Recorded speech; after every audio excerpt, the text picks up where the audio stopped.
A very good afternoon and welcome to Lunchtime News, coming to you live and direct from the Newsfirst Center here in Colombo. I'm Florin Rajendran. Before going into the stories in detail, here's a look at your headlines. 2015 budget to be presented in Parliament. 9-year-old child reported missing in Horana, found in Anuradhapura. Fire erupted at a paper-selling outlet in Kalahena, Malabe, contained. A physician who returned to New York City after treating Ebola victims in West Africa tested positive for the virus. In those stories in detail now. President Mahinda Rajapaksa is scheduled to present the 2015 budget to Parliament at about 1:30 this afternoon. Speaking to Newsfirst earlier today, Deputy Speaker Chandima Weerakkodi noted that the President would address Parliament in his capacity as the Minister of Finance and Planning in the usual manner after the session commences.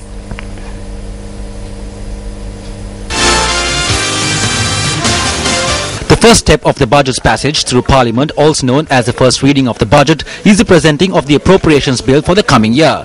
The Appropriations Bill, which highlights the government's expenditure for the year 2015, was presented to Parliament on the 26th of September by Prime Minister D.M. Jayaratna. The second step is the budget speech by the Minister of Finance, also known as the second reading of the budget. The President, in his capacity as the Minister of Finance, will present a detailed outline of the government's expected expenditure and how this expenditure will be financed to Parliament. This is an important occasion on which the Finance Minister explains the government's economic program and announces any proposed policy changes.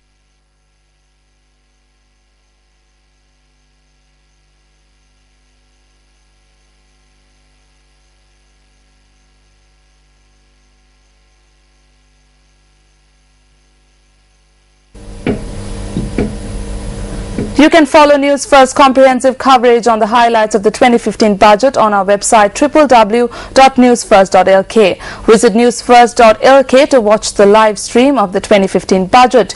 You can also follow live tweets on the budget highlights using the hashtag Sri Lanka Budget 15. Follow budget updates on facebook.com/newsfirst.english and via Newsfirst SMS alerts.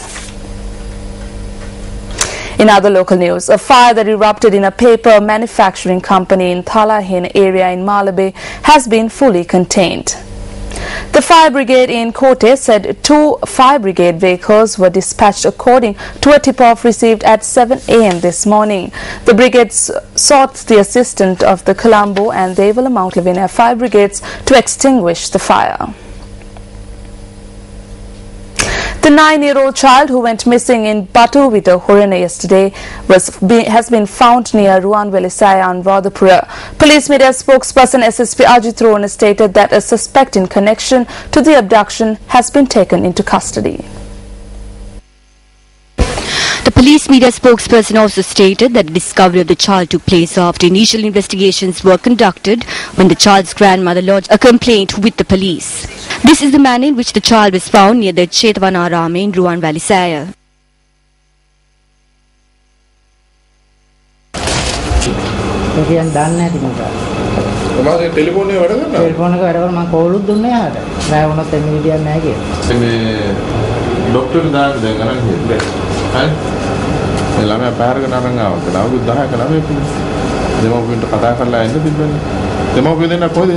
A boy who had been missing since yesterday from Horana has been traced by the police force of Ruanvelisaya this morning at 8:30 near Jetavana Dagaba.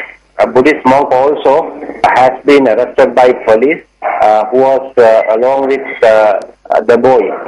Further investigations are being continued. Lochana Adulanjana, a 9-year-old resident of Suhadapura, Olabodue, went missing while on his way to a private bank accompanied by his grandmother. Meanwhile, 270 new medical officers were granted appointment letters at an event held in Colombo today to fill the vacant positions in hospitals. The event was held under the auspices of Minister of Health Maithripala Sirisena.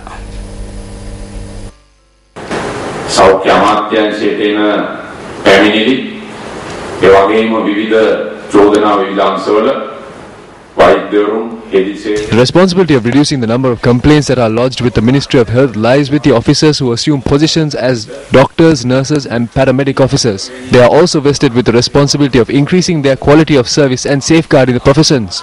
We accept that the doctors have to face setbacks when serving in rural areas due to issues in transportation and hostel facilities.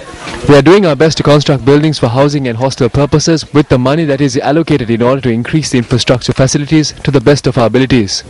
While all this is being done, we are also working towards providing you with more facilities and incentives.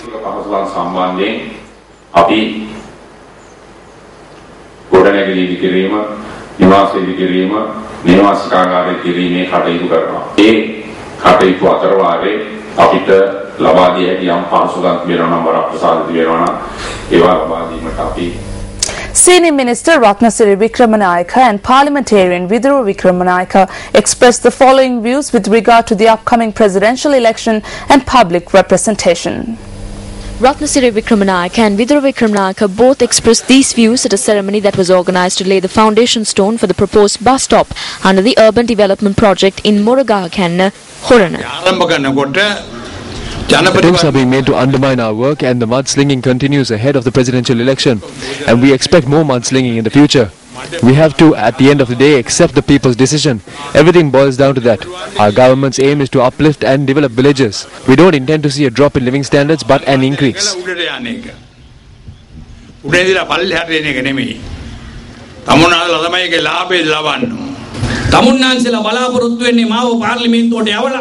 It is your expectation to elect me to Parliament as a representative and a serviceman in order to fulfill your needs. The perks that I get are not for my benefit. I will ensure that all perks are left at your feet. That is what is expected from you all, and that's what will be done by us.